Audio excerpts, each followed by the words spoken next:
Now, in today's science segment, we're taking a look at the so-called technology doping, or how technology and innovation can provide a comparative advantage to athletes and sometimes create inequalities between nations. The issue arises increasingly in the Paralympic Games, and to discuss this, here's our science editor, Julia Seeger. Hello, Julia. Hello, Annette. Let's first go back to the controversy of 2008 Beijing Olympics, a particularly aerodynamic swimsuit that made headlines at the time. Exactly.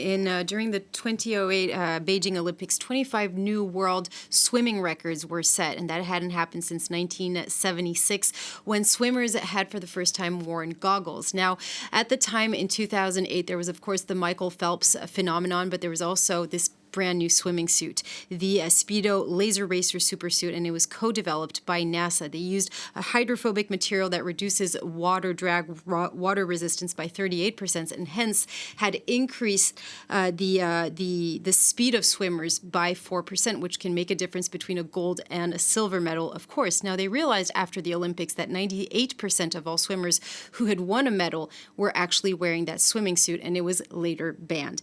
Now, throughout history, technological and design advancement have boosted sports, but when it comes to the Olympics, committees have to make sure that they have to ensure fairness among athletes, but also among countries. And of course, when there's something co-developed with NASA, it's going to create discrepancy and disparities. Now, it is an increasing problem when it comes to Paralympic Games. We all remember the controversy around Oscar Pistorius and his W amputee who had these double blades called cheetahs. It was later found in a study that there was a comparative advantage there. Now, every year, and it's going to be true this time around during the 2024 Paris Olympics, the committees are going to have to ask themselves difficult questions. Like, for instance, should athletes have the right to have access to those technologies that not everyone can afford? How long should a world record last before there's a technological disruption? And last but not least, it's perhaps the most important question. Could technology make people almost too proficient in a sport and take away the human achievement that we're all trying to look for when we watch the Olympics?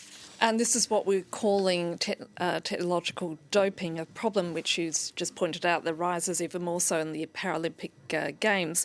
Give us a few other examples, Julia. Well, it's true that it's more, even more a topic when it comes to Paralympic Games, because it's technology itself that is allowing disabled athletes to compete. So the goal is to avoid disparities between athletes, like we saw in 2016 when double amputee sprinters had a huge advantage over single amputee sprinters. Now, the problem is that technology is also very much necessary in the Paralympic Games, and it allows for these incredible prowesses. I'm going to give you two examples. First, Tristan Bagman in 2020. He's a visually impaired pro cyclist who used to ride with a pilot in tandem, and Vodafone allowed him to ride solo thanks to an incredible innovation. What they did is that they put two scanners on his bike to map the track, and then all of those pictures were sent to a computer and sent back to a helmet that he had with signals, audio signals. So he was able to understand what was happening around him thanks to those audio signals. There was also the Samson Blind Cap. It's a connected cap that allowed swimmers with visual impairment to be alerted at their approach of the pool edge, because today, as you know, they're being tapped on the head with a pole to alert them. So these technologies are very important. They were first developed for sports performance, but today it also helps democratize for all other innovations that are going to help improve the lives of all other people with disabilities outside of the sports industry. As always, truly fascinating. Thank you so much, Julia.